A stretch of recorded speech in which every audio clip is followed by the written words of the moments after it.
Hello, and welcome to the very first episode of Publishing Without Supervision.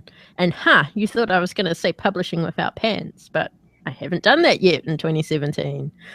So you might remember me from certain podcasts like Self Publishing Roundtable. And that's pretty much it. My name's Erica Conroy, and my co-host and audio wrangler tonight and every night that you'll be listening to us is Xavier Granville. Welcome, Xavier. Hey, Erica. How's it going? And hello, internets.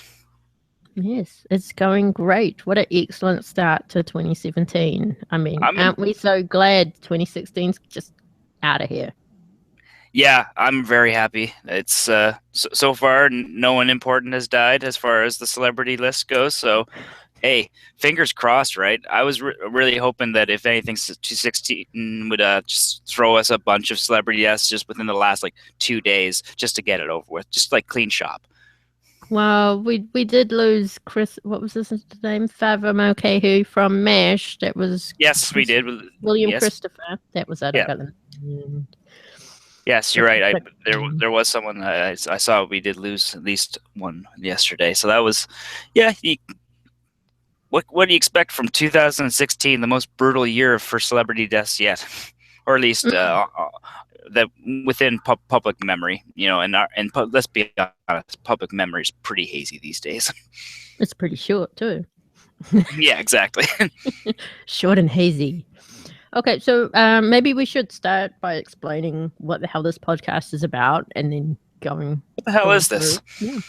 Yeah. Well, Xavier and I thought that we both had a very not so productive 2016, so we thought we would start a new podcast where everyone who is interested, you don't have to follow us if you're not interested, but clearly you are interested, and that's why you are listening to us right now. We thought we would do it. Yeah, hi. We thought we would do a podcast that would follow our journey through 2017, but not a boring journey. No. We thought we would take it right back to the basics and start with idea creation. Take us right through the journey from coming up with the idea for a story, writing the story, editing, getting covers, getting beta readers. Oh my God, are we going to get beta readers? I haven't had beta readers in a very long time. I don't know about that one. We'll see. Maybe someone in the audience will want to beta read for us. I mean, that would be really helpful. Wink, wink. All the way through to publishing and launching, and hopefully we will have some marketing strategies along the way, and and then doing it all again with the next book. So we thought we would document this journey basically. Plus, we're going to have lots of friends along the way to help make the transition that much easier. We're going to have people who've done it and done it better than we have. Yeah, well, obviously they've done it better than we have. I mean, if we're totally honest here, my books have not earned all that much money over the last few years, but I think my main problem has been that I am not a disciplined writer. I mean, I feel really stupid when people say, oh, the ideas just keep coming. I keep writing. I can't stop writing. I write 8 hours a day every day. And I'm like, oh my God, oh my God, oh my God, oh my God.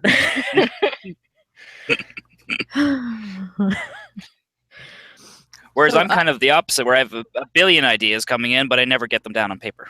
Oh, no, I do that too. But for a while there, especially over some of 2016, those ideas weren't coming either. I suppose now's a really good time to talk about what our 2016 was. Do you want to go first, X, or should I? Sure, yeah, I'll go through 2016 for me. So I've only published one full-length novel myself, and I published that in October of 2015. So that was kind of my real last major publication, and then I only had a couple of short fiction releases within 2016, and that was kind of my major mistake, was not keeping up with either a sequel to the series that I had started, and that was, I'll be honest, a niche market type of book that I didn't have any expectations on anyways. But even if I didn't have much expectations on, I should have already had the sequel pretty much finished by the time that I was releasing book one anyways. So that kind of bit me in the ass in that sense. But ultimately, it's all about release schedule. So it was the fact that even if I didn't have a follow-up to that book out, I didn't have a full-length follow-up to any book for anyone to really jump on to. So yes, they could wet their whistle on a short fiction or two along the way, but that's not enough to grab people's attention, let alone their wallets. Well, they might grab their wallets to keep it in their pockets, you know, when you suddenly wonder if someone's going to rob you. So you kind of keep your hand shielding your money. Oh, man, I'm just talking shit. Sorry. Yeah. Well, say I'm just picturing, like, I'm not very intimidating looking in person, so maybe I'm much scarier in audio. You can tell me, folks. Do I sound like the type of guy that, hey, yeah, I'm a villain. Yeah, just hold that purse a little bit tighter to your shoulder. Yeah. So what were you spending your time on instead of writing this great sequel novel? Well, for most of 216 and 215, my father was ill, so I was predominantly taking care of him for a long time up until his passing. So I obviously had other things to be concerned about, family things, and and all that. And that itself took enough time out of my schedule just to kind of breathe while the major things were happening in my life. So. And at the same time, just transitioning between different jobs and trying to figure out where I was, given the fact that most of my time was devoted to helping someone else out. So I only had so much time for me, let alone for writing. And, it's not one of those things where, like a lot of people always talk about, like, you can make the time if you have the time, and you can always do that. So I don't like making excuses, especially even when it comes down to those times where, like, yes, you do need personal rest and personal time to think about those things. And if you're if you're going through, then you can't just ignore those things and try to bottle yourself up into work, because those are the things that are going to make people snap no matter what occupation that you're in, right? Mm-hmm. So I think ultimately it was probably a good thing that I wasn't just kind of pumping out a bunch of stuff while I was dealing with a bunch of personal issues, because I think that's there's some people that might come out with some good prose during those times, but I think it's after the kind of the time has passed that you can clarify all those thoughts and really get them down onto paper, that you're actually going to be able to put out anything poignant and of worth for the viewer. Until then, it's kind of just you spilling out your guts for yourself. So, mm-hmm. And that can be an exercise. But that's just it. It's not going to be getting you published. It's not going to be getting you readers. So, I think taking the time away from it and not really stressing on publishing was a good move on my part. Just so that way I wasn't putting out a bunch of schlock. Mm-hmm. Yeah, fair enough. I mean, I remember talking to you throughout the year, and you were having it pretty rough for a while there. So I wasn't too surprised when you seemed to have quite a down moment for, well, quite a few months, not long after your dad's passing. And then you moved house with your mother, and you've got a little nephew that was there as well. So, yeah. No. When once he was born, then everything got really crazy. Now I've become the world's favorite uncle, so deal with that. I have a freaking 2-year-old that comes running into a house yelling "Eck, Eck," because he hasn't quite got my name yet. Eck is adorable, I gotta say. Yeah, and he runs in wielding my Doctor Who screwdriver, so that's always awesome. Oh yeah, you've got him started young. That's a good start.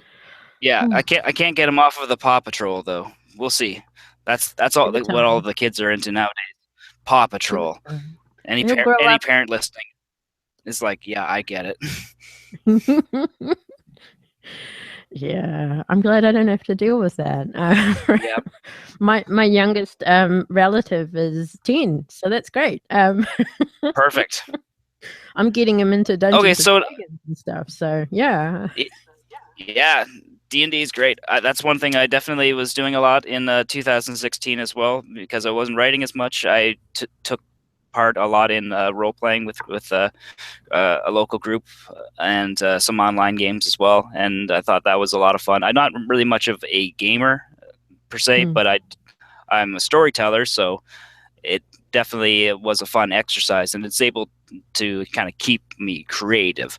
Um, so yeah, and we'll go into more about that kind of stuff and how prose versus role playing is kind of a lot of where I'm going towards with 217. But before we get into that stuff, how was your 216 there, Erica? Well, I mean, there are people worse off than me, so Yeah, it this is wasn't true. bad, but it was bad for me. What happened was, I'll be totally honest, I only put out maybe one or two shorter works at the beginning of last year. And then, like I said earlier, I'm not that disciplined. So I wasn't meeting my deadlines with my editor. So she dropped me. And fair enough. I mean, that was a good call on her part.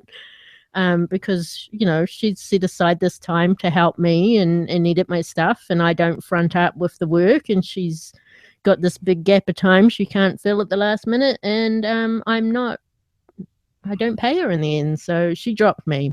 And that was a little bit of a wake up call. You know, you'd think I'd start getting my shit into gear, but no, I did not. But after that, things got a little bit interesting. I mentioned that X suffered from a little bit of depression there, and rightfully so. But I actually suffer from depression as well, and it's usually managed with medication, and that's been fine since diagnosis. I've been on the same medication. Doses has fluctuated a little bit.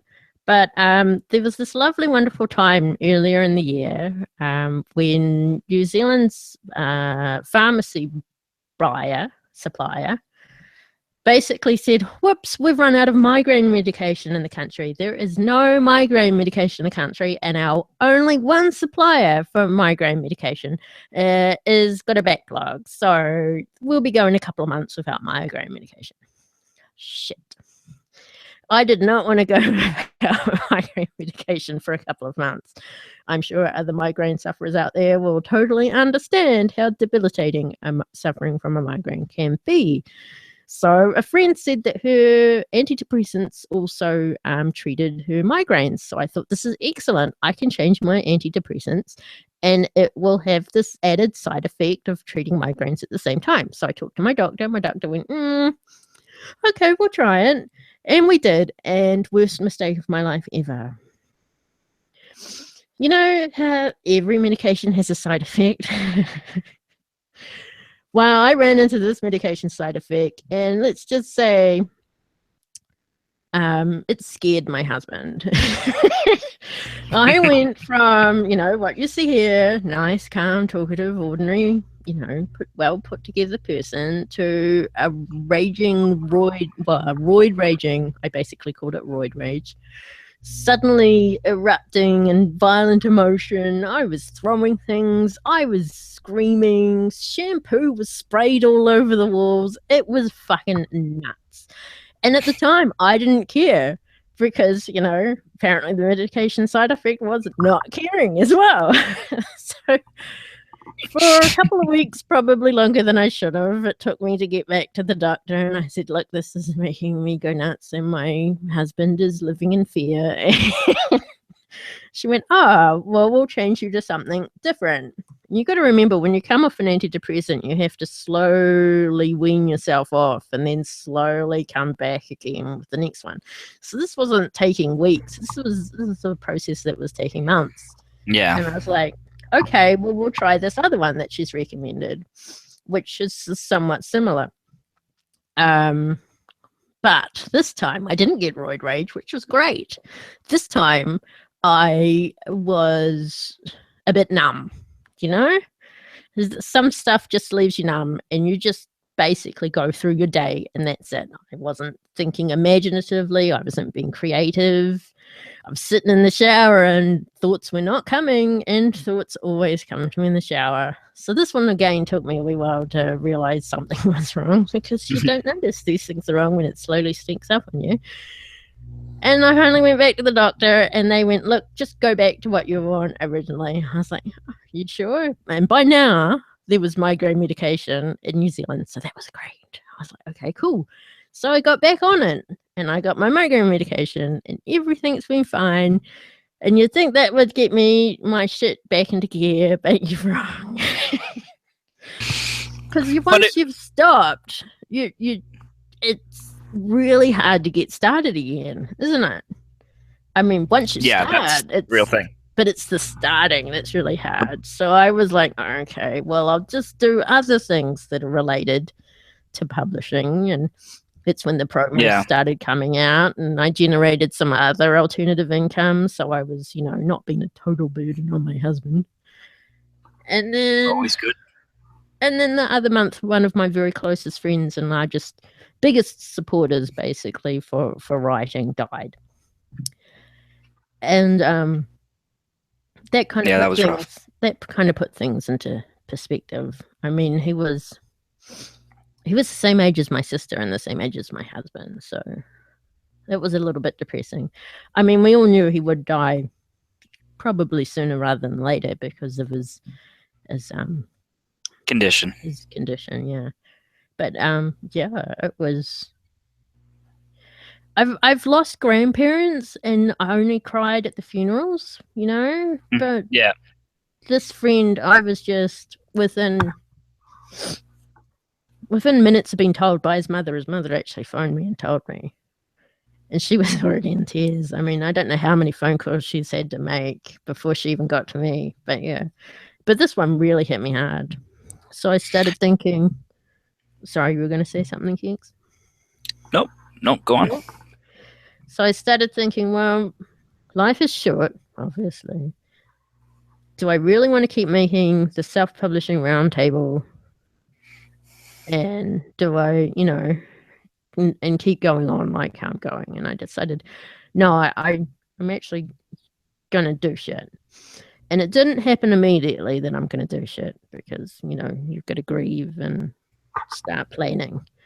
And but with this year, I'm going to get my shit in gear. It's really going to happen. You heard it here, folks. If it doesn't happen, you can, come over, sleep on my couch, and tell me off. Because I live all the way in New Zealand. You just got to pay for your own flights, though. No, and I feel like that's it, the feeling's mutual, but also I think it goes beyond just you and I. 2016, it was a shitty year, and I feel like 2017 is the one that a lot of people are looking forward to, even if they're apprehensive about it. You look at the American election, a lot of people are looking forward to it, even though everyone's scared shitless about what the hell it all means. No matter what, 2016 was a shit show, so we got to see what we can do about this next year. And yeah, that includes all of our own stuff, but also just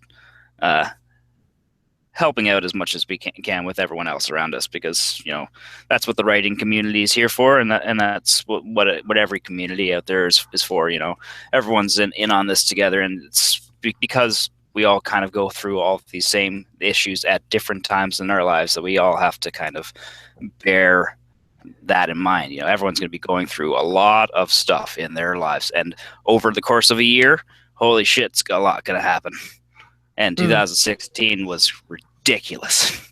Yeah, and I got to say, I mean, I don't know about your sales income, but mine, it took a few months to, really start diving. But once it did, by about the middle of the year, my income's, don't expect a check once every month from Amazon at the moment. That's how bad it is. That's where I'm starting from for 2017. It would be good to get a check. Oh yeah, no, I'll and honestly, the only sales that I get at this point are from friends. So and that's where you want to kind of I'm quite literally back to the start where you will be kind of breaking in those first initial sales from family members, from close friends, from all the people in your immediate circle, but they're not going to be the people that you're going to be selling to all the time, and they're not the people that you should be marketing to. You know, if your main customer is your aunt, and no offense to my aunts, because Sandy, Sheila, you guys are big fans, and I appreciate you, but you're not my demo. You're not my demographic. Sorry. No, probably more the romance market's demographic, I would think. Yeah, and like I was just saying, likewise, I didn't expect my my math teacher aunt to enjoy a book about a cigarette smoking dinosaur solves crimes against alien vampires. I did not expect that. Well, that's awesome. Maybe we can get Dinosaur Noir to, have a comeback this year. We'll see. Yeah, maybe with a new, like a rebranding or something. Well, it's a great cover, so it'd be interesting to see what would happen. But I guess that's really, they were our passion projects, weren't they? The ones we've hopefully all gotten out of our system, and we can, when we talk with Chris Fox in the next episode, we can find out what genres or markets we would like to and probably should be writing in. Yeah, that's true, because no matter what, like you said, passion projects are going to be a thing that I think getting them out of the way is never going to really be a thing. You're always going to have something that you're going to be pouring passion into, but if it's tied to your income, well, passion will only get you so far, and if you are going to be always, keeping up with those passions, then you have to have one that is going to be bearing financial fruit as well as just for the sake of the art. Oh yeah, it would be great if our passion projects were also the ones that would be able to bring in the money and the income. But I think a lot of people, what they do is they find something they would like to write and enjoy writing and write that because it's profitable. And then once they've got that income coming in, they can put aside some time to do that passion project as well. And if that gets popular, then Raise the Roof, it's great. Oh, man, my hero, Amanda Emily. Man, I'd love to be like her, but then I've got to really work to get to that 8-hour a day writing thing that she does. Maybe one day. Yeah. Maybe. So should we get to our goals for 2017? Sure. That sounds good. Did you want to start? Well, I really only have two main goals, and one of them is writing and publishing focused, and the other one's kind of off on a tangent. But the one that's writerly publishing focused is that for 2017, I'd like to launch a new pen name in a new genre with one series that has at least 3 books in it. And I don't think I'll be able to launch it until maybe the beginning of the second quarter, because I want to spend the first quarter writing as many of those 3 books as I can, because I want to do a launch like Lindsay Barocca, where she launched 1 or 2 roughly the same time, and then about approximately each month afterwards she released another book in that series. So I think there was about 8 in total that she did last year. I'd love to do a launch like that. Yeah, no, that's a good launch idea, at least if you're going to be putting that time into it in that first quarter. It's going to be more payoff in the second and on. It'll mean that I probably won't see a check at all until sometime in the second quarter. But my husband has a new job, so I'm earning a little bit more money, and I have alternate income. So I think at the moment I can afford to take that first quarter hit and basically bet on the house for that second quarter and hope that pays off. But yeah, and the other goal, which is tangentially related, is writing is a very sedentary lifestyle. We sit on our asses for quite a lot of time in the day. Some of that time is writing, some of it's editing, some of it's making a book cover. But we sit on our asses and we get very little exercise. So I'm going to take my husband to the gym at least a couple of times a week because he can work from home now, which is great. We can actually go to the gym when there are no people at the gym because, you know, I don't know about you, but I feel a little bit self-conscious about how fat I look. And even though people aren't looking at me in the gym, I think people are looking at me in the gym. So it'll be good to go to the gym with him and he would lose weight as well. But I guess that I'll be measuring this goal in terms of actual weight loss. But what I'm wanting to achieve is more sleep, which will obviously be good, and more energy, which is something you totally need to keep creating those ideas and getting them out and tuning. So I guess we're also going to have to look at our diet. Oh my God, no more of this, no more Coke. Okay, maybe Coke on the weekends. We'll see. I'll negotiate. But yes, weight loss, definitely. Oh my God, every year. But I'm actually the heaviest I've been ever. So yeah, now or never. That's mine. What about you, X? Well, I guess I'll hit off the writing ones first. Yeah, like I said, I had one series starter, but now I've been because of the nature of that series, Dinosaur Noir, being, you know, alternate history where lizards and humanity have evolved side by side, and the main protagonist is a detective, and there's aliens, and it's ridiculous, but it's also very much in the vein of an old pulp novel. But since that is, you know, and a lot of people will say like, "Oh, that sounds awesome, great," and the second part doesn't happen. So, and that's the problem with niche markets, no matter what. Like, or even if they do buy it, do they read it and leave a review?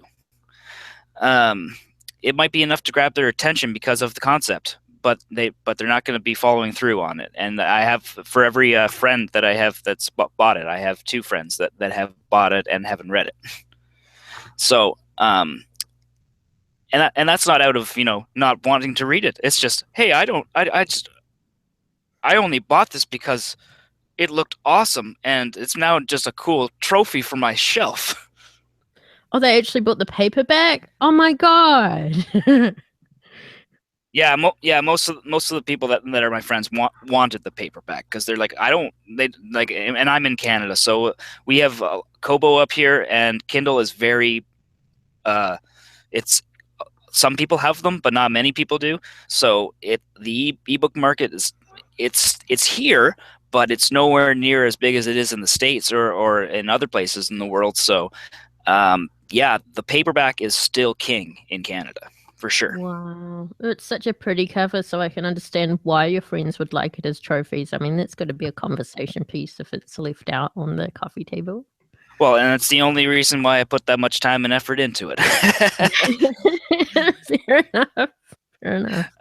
But given that that's the nature of the beast, I'm planning on working on another series, and like Erica was saying, I'm probably going to be taking the time during the first quarter to be writing predominantly, and I have 2 series that I'm currently planning on writing, depending on research and what I find within the genres as far as what is selling right now. Mm-hmm. So I have a couple of series and genres queued up, potentially, depending on what it is that I end up going with. But ultimately, I do want to have at least 3 releases in one series, potentially a standalone. Because I was originally wanting 4 releases for the year, no matter what, a release per quarter. So if I am going to be sacrificing the first quarter, or a short or something, or a Christmas release or something equivalent to go with it, would be nice, like a trilogy and a standalone or short story or whatever. The other thing that I'm wanting to do is, given what I mentioned earlier on about role-playing games and D&D and stuff like that, I'm planning on writing supplements that are just game notes, just character backstories, histories of different worlds and different things like that. And you can there's a lot of print on demand and PDF vendor retailers out there for RPG supplements, and so you can very easily, just like with Amazon, package your PDF of all of your gaming information, of just little things that you can offer other people wanting to add flavor to their games or whatever it is, and simply upload it to these vendors, and then make the commission off them in the same fashion that Amazon does, and the way Create Space does with their print on demand. So I'm looking forward to that, and I do really want to, since the writing of RPGs and the writing of games is something that's not really covered much on writing podcasts, let alone self-publishing writing podcasts. I definitely want to get some people in that are in on the know of that. Oh yeah, can we get Matt Mercer? I really want to get Matt Mercer. I hope. I wanted to get him for a self-publishing roundtable, but he did not respond. So I'll see if I can get him. That would be a real coup, I think.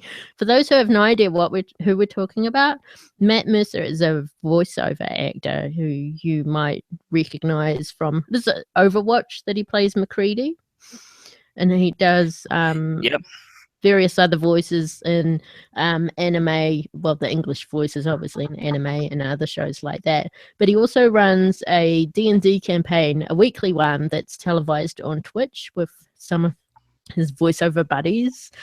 And it is awesome. It is so good that I want to start playing Dungeons and Dragons, and so does my husband. So we're gonna do that one day. Look, I'm so excited. Yeah, and if to those that are interested, go check out Critical Role. That's the show that we're talking about there. Geek and Sundry's Twitch channel. Go for it. It's awesome. Yeah, and that's just it. Like, because it's becoming one of those things where storytelling over the internet and collaborative storytelling is being done through Google Hangouts, such as this. And I remember the one episode where of the self-publishing roundtable where just Eric and I had simply come up with various concepts for different novels based on a couple key threads and key ideas and genres from what was popular at the time.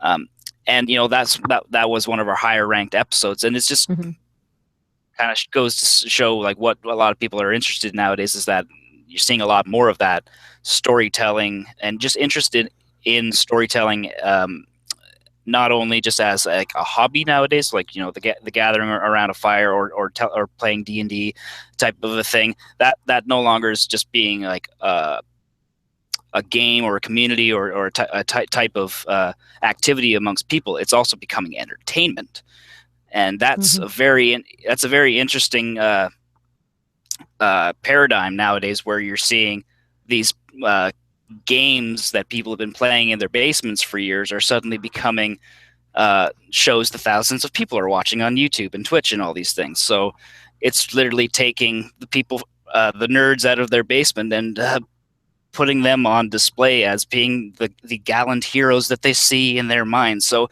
it's a weird world to be living in, and as far as storytelling and RPGs, given how technology is just now kind of catching up with it. And that's the whole point of us as well, is sharing our journey in using this podcast, publishing without supervision or publishing without pants, which I really wish I was doing right now because it's so fucking hot in New Zealand. But yes, publishing without supervision podcast. What we want to do is not only showcase our journey right back from the basics, but to also bring in those who are ahead of us in the journey. They may not have seen awesome success like Amanda Emily is currently seeing. Let's just name drop all over the place. But they do know their shit. and they're doing it well. And those are the people we want to learn from and share with the audience, because I mean, if we don't do it, who else is going to do it? Of course, there are a few other podcasts online, but we won't talk about them. And also with the podcast, our journey and our writing, we're going to be held accountable, because we've come out and we've made these statements. We're going to write this, we're going to write that, we're going to publish this, we're going to do all the writing in the first quarter, and we hope that you will hold us accountable for what we said we're going to be doing. Absolutely. If I don't have at least three books out in either one standalone or an RPG supplement, yeah, someone should fly to Canada and kick me. Can I fly to Canada and kick you?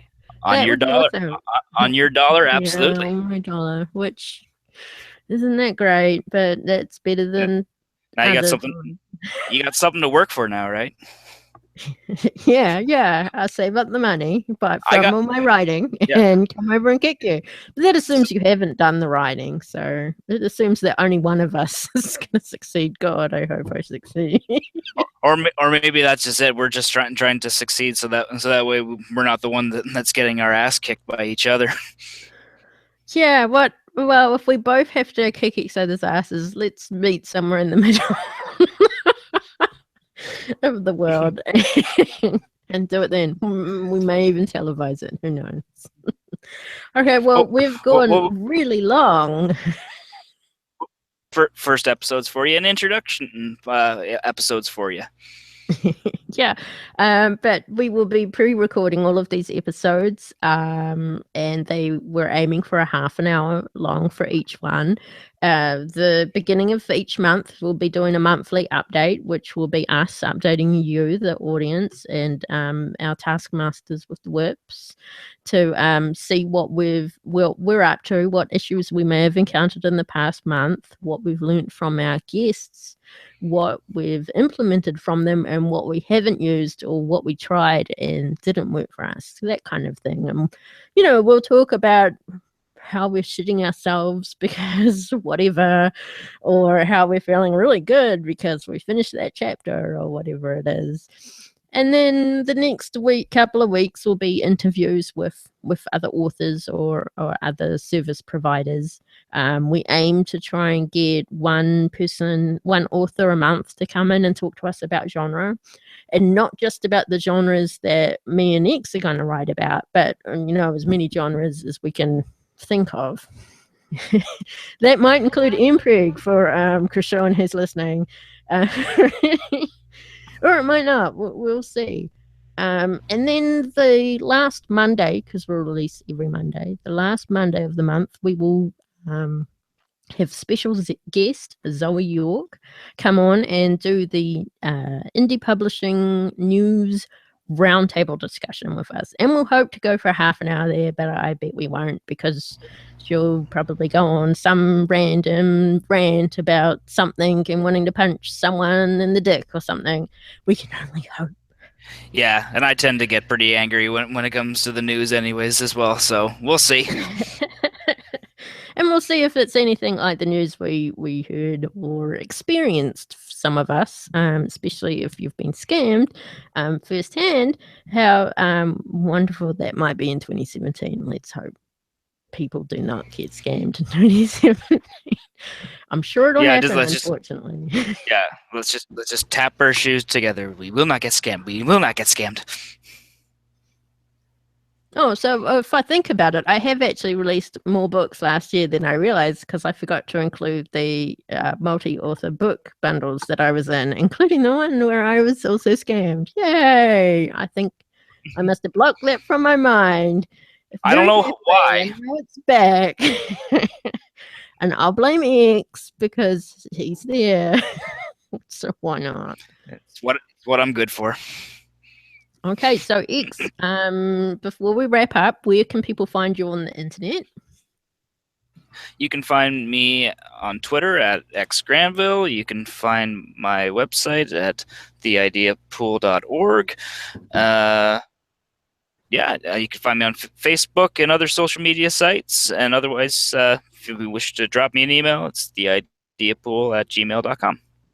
Awesome. And you can find me on ericaconroy.com, a website I have not updated for many, many months because I have not added any new books.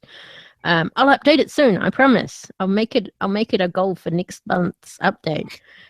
You can find me on Twitter at @E_Conroy, but I am mostly active on Facebook, so you can find me on Facebook.